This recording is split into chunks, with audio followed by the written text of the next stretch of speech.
Buenos días, que el amor de Jesús y la ternura de Mercedes nos acompañe siempre. La semana pasada estuvimos hablando sobre el origen y la formación del universo y de la Tierra. Y habíamos visto que la atmósfera terrestre primitiva estaba formada por dióxido de carbono, dióxido de azufre, nitrógeno y vapor de agua. Que este vapor de agua se condensó y formó la lluvia y a partir de eso se formaron los océanos. En esta atmósfera reductora, como la que era la atmósfera primitiva, con poca cantidad de oxígeno, se formaron microorganismos, especialmente anaerobios, es decir, que viven sin la presencia de oxígeno. Los científicos dicen que los relámpagos producían la energía suficiente y las reacciones químicas suficientes para que se sigan formando otros seres vivos, otros microorganismos. Años después, estas bacterias originarias empezó su proceso de replicación, es decir, de multiplicación. ¿Ya? Y este proceso de replicación lo hacían gracias al ADN y al ARN. Entonces, estos primeros organismos, así formados, que eran muy parecidos a las bacterias, ellos se nutrían inicialmente a partir del agua de los océanos. Pero el agua de los océanos empezó a disminuir y se vieron en la necesidad de buscar otra fuente de nutrición. Y es así como algunos seres vivos descubrieron una reacción que les ayudó a nutrirse. Y esta reacción fue la fotosíntesis. La fotosíntesis consistía en que estos microorganismos captaban el CO2 de la atmósfera y expulsaban a la atmósfera el oxígeno. Y esto hizo que haya un cambio grandísimo en la corteza terrestre. Bien, vamos a ver ahora qué provocaba el descenso del CO2 en la atmósfera. Entonces, el descenso de la concentración atmosférica de CO2 provoca, primero, disminución del efecto invernadero. Segundo, bajada de las temperaturas en la superficie del planeta. Tercero, futuras glaciaciones a escala local y planetaria.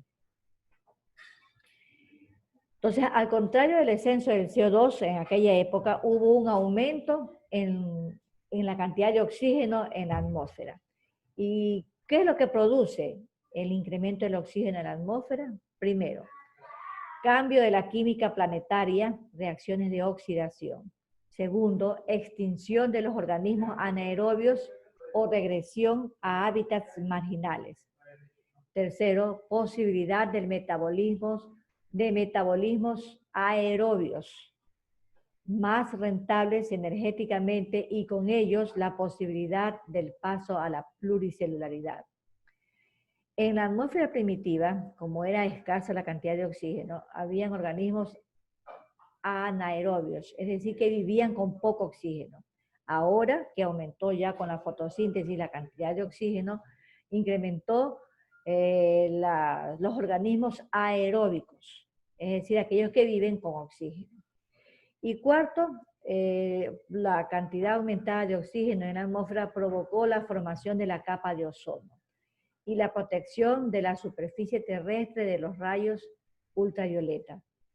Se hace posible la colonización de la Tierra fuera de los océanos.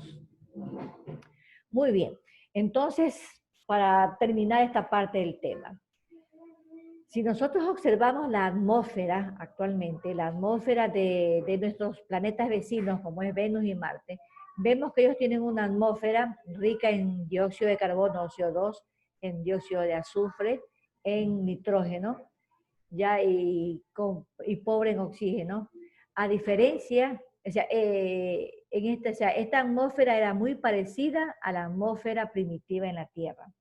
A diferencia, la Tierra actualmente tiene CO2, tiene nitrógeno, otros elementos más y una cantidad más o menos del 20% de oxígeno. ¿Sí? Bien, ahora vamos a ver sobre lo que es la datación. La datación son técnicas para calcular la edad de cualquier objeto encontrado en las profundidades de la Tierra o en las superficies de la Tierra. Entonces hay dos tipos de datación, la datación relativa y la datación absoluta. La datación relativa nos da una apreciación de qué fósil encontrado es más moderno que el otro. Entonces, si nosotros encontramos un fósil A en un estrato horizontal, se encuentra superior al fósil B, que se encuentra en un estrato horizontal más profundo, decimos que el fósil A es más moderno que el fósil B, que se encuentra en las capas profundas. Pero no nos dice una edad exacta, o más o menos exacta sobre el tiempo que tiene este fósil encontrado.